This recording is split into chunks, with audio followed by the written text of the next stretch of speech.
এদিকে সোমবার শহীদ মিনারে সর্বদলীয় প্রতিরোধ সমাবেশে ডাক দিয়েছেন আমার দেশ পত্রিকার সম্পাদক মাহমুদুর রহমান। তিনি বলেন, সরকার হামলাকারীদের গ্রেফতার করতে না পারলে কঠোর আন্দোলন দেওয়া হবে।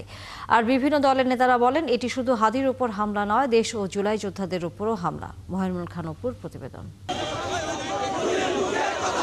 ঢাকা ৮ আসনের সম্ভাব্য স্বতন্ত্র প্রার্থী ও ইনকিলাব মঞ্চের মুখপাত্র শরীফ ওসমান হাদিকে গুলির প্রতিবাদে শনিবার দুপুর ১২টার দিকে রাজধানীর শাহবাগে জাতীয় জাদুঘরের সামনে বিক্ষুব্ধ নাগরিক সমাবেশ ও গণপ্রতিরোধ শীর্ষক এই সমাবেশ।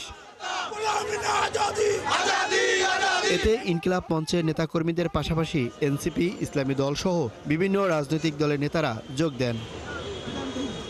সমাবেশে এনসিপি নেতারা হুঁশিয়ারি দেন, সীমান্তের বাহির থেকে বাংলাদেশের ক্ষমতা নির্ধারণ হবে না, এটি দেশেই নির্ধারণ হবে।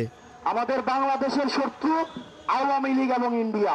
বাংলাদেশের ক্ষমতা নির্ধারিত হবে বাংলাদেশ থেকে, সীমান্তের বাইরে থেকে বাংলাদেশের ক্ষমতা নির্ধারিত হবে না, হইতে দেওয়া হবে না।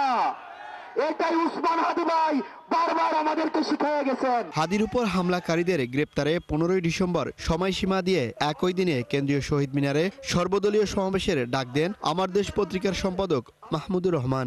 যারা ভারতীয় ফ্যাসিবাদকে বিশ্বাস করেন না, যারা আওয়ামী ভারতীয় সম্প্রসারণবাদকে বিশ্বাস করেন না, আওয়ামী ফ্যাসিবাদের বিরুদ্ধে লড়াই করতে চান, প্রতিটি রাজনৈতিক দলকে আমি আহ্বান জানাচ্ছি সেই সর্বদলীয় প্রতিরোধ সমাবেশে যোগদান করবার জন্য।